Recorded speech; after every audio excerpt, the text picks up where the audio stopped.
विराट ने डॉक्टर की बात से सहमति जताते हुए कहा कि जी बिल्कुल, जैसा आप ठीक समझें। कमरे के अंदर कदम रखते ही मीरा ने मधु को अपनी बाहों में भर लिया।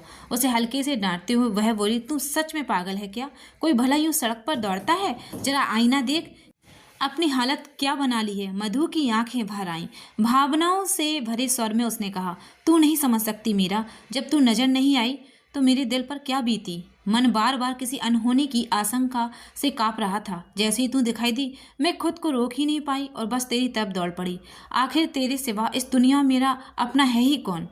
तभी काजल ने बात काटते हुए हल्के तंज से कहा, मुझे तो शुरू से ही एहसास था कि तुम दोनों के बीच मेरी कोई जगह नहीं है। आज मधु की बातों ने एहसास पर मोहर लगा दी है। काजल ने चेहरे पर बनावटी नाराजगी उड़ते हुए अपनी बात रखी।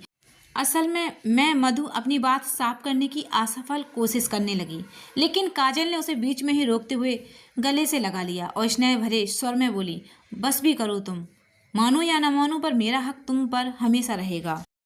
तुम दोनों खुद मुझे अलग नहीं कर पाओगे। मैं साये की तरह साथ रहूंगी और तुम दोनों का सिर खाऊंगी।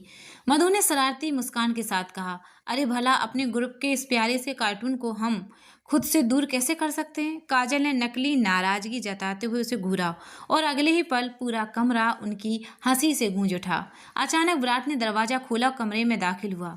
उसकी मौजूदगी ने मधु के चेहरे की मुस्कान छीन ली। उसे देखते ही वह असहज हो गई, लेकिन विराट अपनी भावनाओं पर काबू नहीं कर पाया और तुरंत आगे बढ़कर उसे अपनी बाहों में भर लिया।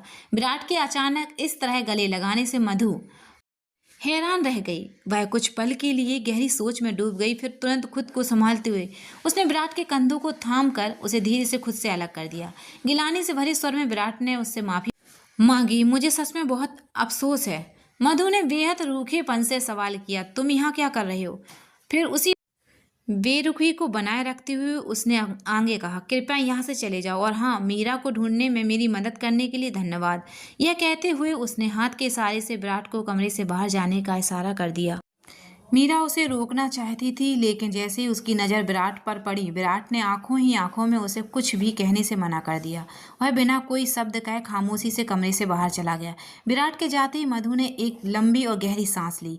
उसने चेहरे पर दोबारा मुस्कान लाने की कोशिश की और फिर से मीरा और काजल से बातचीत करने लगी। काजल ने मधु की आंखों में झांकते हुए निराशा भरे स्वर में पूछा, आखिर तूने विराट के साथ ऐसा व्यवहार क्यों किया?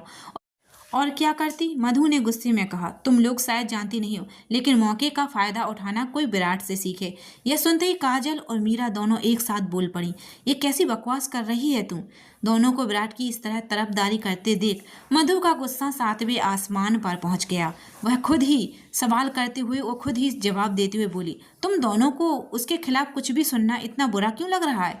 हाँ, शायद तुम लोग उसे जानते ही नहीं हो, इसलिए उसका पक्ष ले रही हो। मीरा ने झुंझला कर कहा, हाँ, जैसे तू तो उसे बहुत अच्छे से जानती है।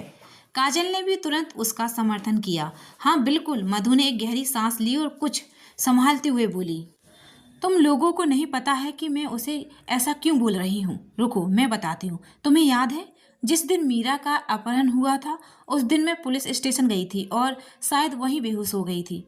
उन पुलिस वालों ने न जाने कैसे विराट को कॉल कर दिया या उसने उनसे क्या कहा, लेकिन उसके बाद वही मुझे हमारे घर ले आया। मधु ने अपनी शंका जाहिर करते हुए कहा, मुझे कुछ भी ठीक से याद नहीं, लेकिन पता नहीं उसने उस रात मेरे साथ क्या किया। जब मैं सुबह होश में आई तो मेरे कपड़े बदले हुए थे। उसने शिकायती भरे लिहाजे में अपनी चिंता मीरा और काजल के सामने रखी।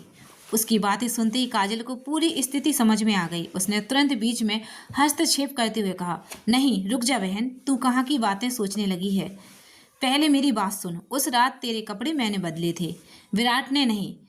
फिर काजल ने पूरा सच सामने रखते हुए कहा, सच तो यह है कि विराट ने ही मुझे फोन करके बुलाया था, वह वहां रुका तक नहीं। उसने तुरंत जाकर तेरे लिए सूप बनाया, तेरे सिर की चोट पर पट्टी की और शायद पूरी रात तेरे माथे पर ठंडे पानी की पट्टियां भी रखता रहा ताकि तेरा बुखार उतर सके। काजल ने जब सारी बात साफ साफ मधु के सामने रख दी तो अंत में उसने सवाल किया, अब तू तो उसे गलत समझना बंद करेगी। लेकिन मधु का मन अब भी शांत नहीं हुआ था। उसने हठ भरे स्वर में कहा, नहीं, भले ही तुम सही कह रही हो, लेकिन मेरा दिल अब भी यही कहता है कि इस लड़की में कुछ ना कुछ गड़बड़ जरूर है। तुम दोनों चाहे उस पर भरोसा कर लो, लेकिन मैं नहीं कर सकती। मुझे बस एक बार पूरी तरह ठीक हो जाने दो, फिर मैं खुद ही उससे सच निकलवाऊंगी कि आखिर इसके मन में चल क्या रहा है। मधु ने आंखें सिकुड़ते हुए शक भरी नजरों से सामने देखा और अपनी बात पूरी की। तभी मीरा ने उसकी बात काटते हुए सुझाव दे दिया, तुझे इतनी मशक्कत करने की जरूरत नहीं है। मैं ये काम करती हूँ, तेरा सारा सामान पैक करके ले आती हूँ। अस्पताल से डिस्चार्ज होने के बाद तू सीधे उसके घर चली जाना और वहीं रहकर उसे अच्छे से समझ लेना। मीरा की यह बात सुनकर मधु सन्न रह गई। वह हैरानी से उसे घूरने लगी।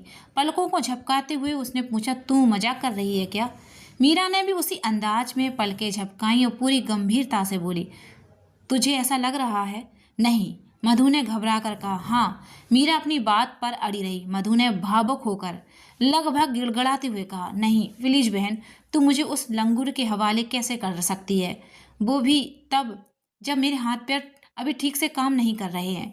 मीरा ने शरारती सी मुस्कान के साथ हामी भर दी। यह देखते ही मधु का चेहरा ऐसा बन गया जैसे वो अभी ही रो देगी।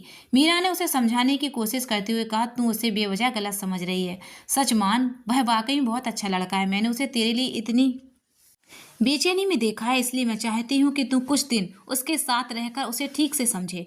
मधु ने मुंह बिगाड़ते हुए चिढ़कर कहा, ओह, तो सिर्फ 2 दिनों में उस लंगूर ने तुम दोनों को ऐसा कौन सा अंगूर खिला दिया कि अब तुम उसकी तरफदारी करने लगी और मुझे उसके घर भेजने पर उतारू हो गई? मीरा और ज्यादा छेड़ते हुए बोली, जाना कुछ नहीं, बस उसने मुझे मेरे फेवरेट हीरो आयुष्मान खुराना की फिल्म की फर्स्ट डे फर्स्ट शो की टिकट दिलाई है और काजल को उसके पसंदीदा रेस्टोरेंट में मज़ेदार और लाजीज खाने का वादा किया है। काजल ने भी एक बड़ी सी मुस्कान के साथ हामी में सिर हिला दिया। मधु यह सब सुनकर दंग रह गई। मायूसी भरे स्वर में उसने कहा, धिक्कार है, कैसे दोस्त हो तुम दोनों? सिर्फ एक फिल्म और एक डिनर के लिए अपनी सहेली को ही बेच दिया। मीरा ने हल्की मुस्कान के साथ मेहर को तसल्ली देते हुए कहा, चिंता मत कर, अगर वहां तुझे जरा भी ठीक ना लगे तो बस एक कॉल कर देना। मेहर ने मुंह फुलाते हुए झुंझलाकर जवाब दिया, हाँ हाँ ठीक है, जैसे ही मैं पूरी तरह ठीक हो जाऊंगी सबसे पहले तुम दोनों में से उस लंगूर विराट से हिसाब बराबर करूंगी। मीरा उसकी बात सुनकर हंसी रही थी कि तभी विराट दोबारा हाथ में कॉफी का मग लिए कमरे में दाखिल हुआ। उसके अंदर आते ही माहौल अचानक बदल गया। हंसी थम गई, बातें रुक गई और कमरे में एक अजीब सी खामोशी फैल गई। विराट के हॉस्पिटल रूम से बाहर निकलते ही मधु ने अजीब सा मुंह बनाते उसकी आवाज़ की नकल की, अब आप इतने प्यार से बोलोगी तो जाना ही पड़ेगा। फिर खुद ही बड़बड़ाते हुए बोली, हद है, आया बड़ा लंगूर कहीं का। यह सुनते मीरा और काजल जोर जोर से हंस पड़ी। मधु ने दोनों को घूर कर देखा, मजाक उड़ा रही हो मेरा? फिर झुंझला कर बोली, बस मुझे ठीक हो जाने दो, फिर मैं बताऊंगी। इसके बाद उसने मीरा की तरफ देखते हुए आखिरी कोशिश के तौर पर एकदम मासूम सा चेहरा बना लिया, यार देखना ये लंगूर कितना इरिटेटिंग है और तू सच में मुझे उसके घर उसके साथ भेज रही है? हाँ, मीरा ने बिना सोचे जवाब दे दिया। पर क्यों? मधु ने तुरंत सवाल दाग दिया। मतलब, ना हम इसे ठीक से जानते हैं, ना इससे हमारा कोई लेना देना है, ऐसे में इसके घर रहना अजीब नहीं लगेगा? बेवजह किसी अनजान लंगूर के एहसान के नीचे दबने की क्या जरूरत है? मीरा ने शांत लेकिन पक्के लिहाजे में कहा, तेरा पता नहीं पर मैं उसे अच्छे से जान पहचान चुकी हूँ। और क्या तुझे मुझ पर भरोसा नहीं है?